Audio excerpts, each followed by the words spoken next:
Buenas tardes para todos. Mi nombre es Dailina Yes, soy epidemióloga del equipo de vigilancia en salud pública y tengo a cargo en la configuración de los conglomerados de los casos positivos de COVID. Tenemos casos que se pueden presentar en condiciones especiales. De los casos en los cuales se nos van a configurar conglomerados, aquellos casos en los que vemos eh, que pueden ser en dos ámbitos, tanto en el ámbito institucional como en el ámbito comunitario. En el ámbito institucional, a quienes tenemos, a las fuerzas militares y de policía, población carcelaria, centros de protección, ahí están incluidos pues centros de protección de menores y también los centros de bienestar del adulto mayor, las empresas, centros de abastecimiento de alimentos y grandes superficies. Y en el ámbito comunitario, también podemos tener configurar conglomerados en establecimientos religiosos, población indígena o población extranjera. ¿Qué es entonces un conglomerado? Un conglomerado es un grupo de casos de infección respiratoria aguda o de casos confirmados de COVID-19 que sucede en el ámbito institucional o comunitario, que ya vimos cuáles son los casos específicos, en los que podría establecerse si hay una conexión de dos o más casos en tiempo y lugar que no corresponda a un grupo familiar. Entonces es muy importante que aquí nos dice dos o más casos, pero tenemos casos especiales en los cuales con un solo caso tenemos que configurar un conglomerado. ¿Cuáles son esos casos? En población privada de la libertad, en población indígena y en personal de atención hospitalaria. En eso solamente con un caso ya se configura el conglomerado. Y lo que nos dice que no corresponde a un grupo familiar, pues es porque como todos sabemos en este momento de la pandemia, tenemos más de un caso en casi todas las familias y sería casi que un conglomerado por caso. En el caso, por ejemplo, en el que tengamos más de 10 integrantes de la familia positivos para COVID, en ese momento sí se configuraría un conglomerado familiar, más de 10 personas de la misma familia. Sin embargo, si en un barrio o sector en un municipio son detectados dos casos aislados entre sí, también se genera una alerta de conglomerado que debe ser intervenida para determinar si se confirma o no. En este momento es cuando necesitamos la intervención de nuestros agentes comunitarios, que son los COVECOM que tenemos en los municipios del departamento. Ellos son los que nos pueden ayudar a identificar alertas tempranas con uno, con dos casos o de pronto en una gestante, y así poder configurar el conglomerado de ser necesario. Esta información es del documento de orientaciones para la vigilancia en salud pública de la COVID-19 del Instituto Nacional de Salud. ¿Qué entonces tenemos que hacer ante la identificación del conglomerado? Entonces tenemos como dos actores principales, que son la entidad territorial y la IPS, o en este caso, pues que tenemos también hospitales conectados. Ante la identificación de los conglomerados, entonces la entidad territorial, en conjunto con las instituciones responsables, debe realizar búsqueda activa enfocada a la identificación de sintomáticos respiratorios y de posibles contactos de casos probables, lo que nos hablaba ahorita la jefe Lina, que tenemos que identificar cadenas de transmisión de casos probables o confirmados del COVID-19. El estudio también debe incluir características de tiempo, persona y lugar, así como factores de riesgo. Adicionalmente, criterios para la orientación de la recolección de las muestras, que es muy importante para la entidad territorial, digamos, en el momento en que realiza esa visita, es en la cual pues necesitamos levantar un acta, que ya vamos a ver exactamente pues qué información necesitamos. Tratar de orientar o tratar de identificar cadenas de transmisión, ¿sí? Y así poder realizar aislamientos, que es realmente la finalidad de la estrategia PRAS.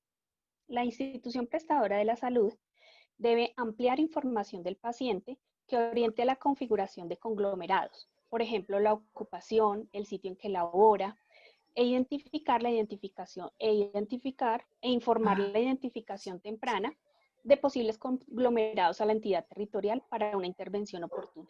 ¿De qué estamos hablando acá? Por ejemplo, en el caso en el que nos decía la jefe Juliana de la ocupación en el momento de diligenciar la ficha epidemiológica 346, es muy importante para nosotros porque no es lo mismo que usted me diga en la ficha que el caso es panadero, a que el caso es panadero que no es lo mismo que nos digan en la ocupación que el caso es panadero a que es un panadero que trabaja en una institución carcelaria, por ejemplo. ¿Por qué? Porque ahí ya podemos empezar a identificar cadenas de transmisión, ¿sí? Digamos que en la misma institución no solamente está el panadero, también está el jardinero, entonces no es como el dato crudo, sino ir un poquito más allá. Siguiente, por favor. Les decía entonces que el Plan Local de Salud, la entidad territorial, debe realizar un acta, que es el insumo para diligenciar un formato oficial que debe ser enviado al Instituto Nacional de Salud. ¿Qué información necesitamos que vaya consignada en esa acta? Pero aclaro que no es la única información que debe ir en el acta, ¿sí? Entonces, datos de la institución, como nombre, dirección exacta, población total discriminada. Un ejemplo, vamos a hacer una visita en un centro de bienestar del adulto mayor que tuvimos un caso positivo, porque recuerden que con un solo caso en esta población ya se configura el conglomerado. Entonces necesitamos la población total discriminada. ¿Cuántos adultos mayores tiene? ¿Cuántos cuidadores? ¿Cuánto personal de, por ejemplo, de la parte del aseo? ¿Sí? ¿Qué medidas de control se han tomado en la institución? Si han de pronto cerrado algún servicio, obviamente pues el aislamiento, por cuánto tiempo, si digamos,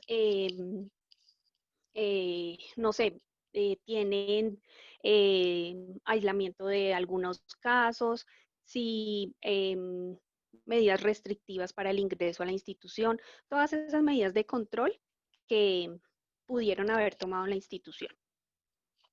El número total de muestras tomadas, que serían los contactos estrechos identificados, muy importante en esta parte, que pues para el conglomerado son los contactos estrechos pues laborales de la institución en la cual estamos realizando el conglomerado.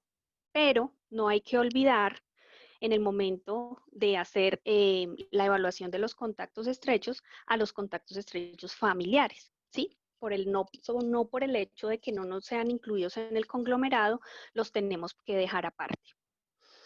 También el número de muestras, de esas muestras tomadas, cuántas fueron negativas, cuántas están pendientes por reporte y pues obviamente cuántas son las muestras positivas, que son nuestros casos, que serán incluidos en el conglomerado. De esos casos, necesitamos la información de cuáles están sintomáticos y cuáles están asintomáticos, si hay hospitalizados o fallecidos. De esos casos positivos, entonces necesitamos un listado, necesitamos nombres completos, el número de documento, la edad, EAPB y si tiene alguna comorbilidad. Y como les dije anteriormente, no es la única información que debe ir consignada en el acta. Necesitamos, o sea, si ustedes se dan cuenta, en el momento en que estén haciendo la visita de información importante, de pronto pueden tener acceso a un plano del establecimiento y se dan cuenta que así sea haya relación entre un caso y el otro, toda esa información debe ir consignada en el acta. Y esta acta debe ser enviada al correo electrónico covidquindio@gmail.com, que es el correo oficial que tenemos para el evento en el departamento. Siguiente, por favor. Listo. Las recomendaciones ya de los conglomerados. Esa información que les acabo de decir que va consignada en el acta va a tener obviamente unas actualizaciones porque vamos a tener muestras que nos quedaron pendientes, por ejemplo, por resultado, vamos a tomar más muestras porque identificamos más contactos estrechos. Entonces, a medida que esa información se vaya actualizando, pues se debe hacer también una actualización del formato. Mínimo se debe actualizar semanalmente o según necesidad. Según necesidad, ¿en qué caso? Por ejemplo, cuando tenemos conglomerados en población privada de la libertad, en que tengamos muchos casos, ahí nos ha tocado actualizar casi que 2, 3 veces por semana, entonces es según necesidad. Bueno, todos los casos confirmados, identificados en los conglomerados, deben ser incluidos uno a uno en el CIVIGILA, en el código 346, para facilitar el análisis de la información y la toma de acciones de intervención y control.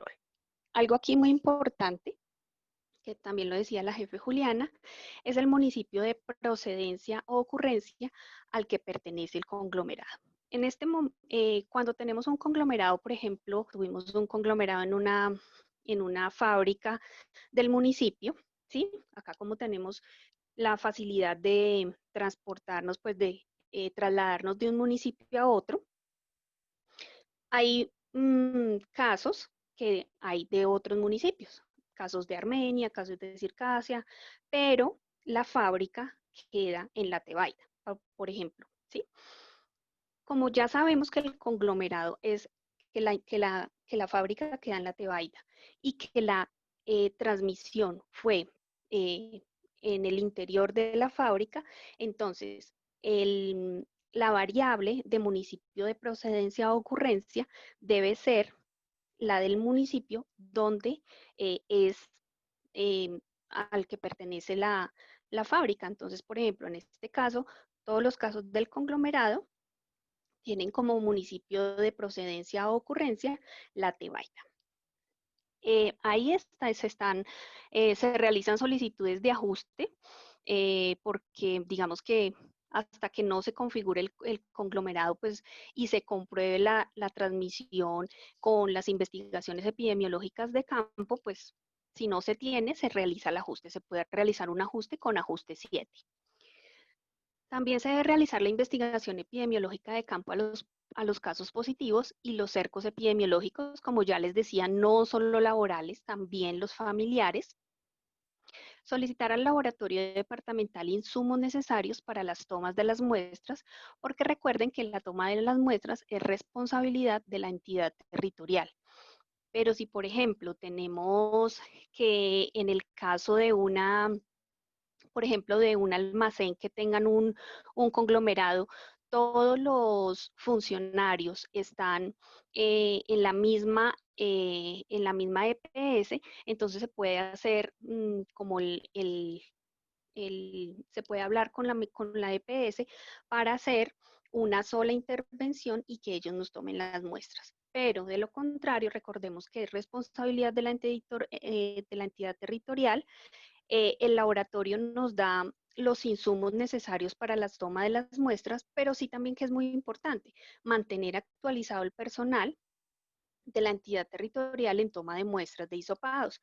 Recuerden que por parte tanto del laboratorio departamental como del equipo de vigilancia epidemiológica, cuando se han realizado traslados a los municipios, también se aprovecha para hacer capacitación al personal en la toma de muestra de hisopados con el fin de que, como ustedes saben, no solamente en los casos, en todos los casos y más en los conglomerados, por ejemplo, en personal que está confinado, tiene que ser una acción muy rápida, entonces el plan local de salud, la entidad territorial puede hacerlo el primer respondiente. Hasta allí, ¿tienen alguna duda, alguna pregunta?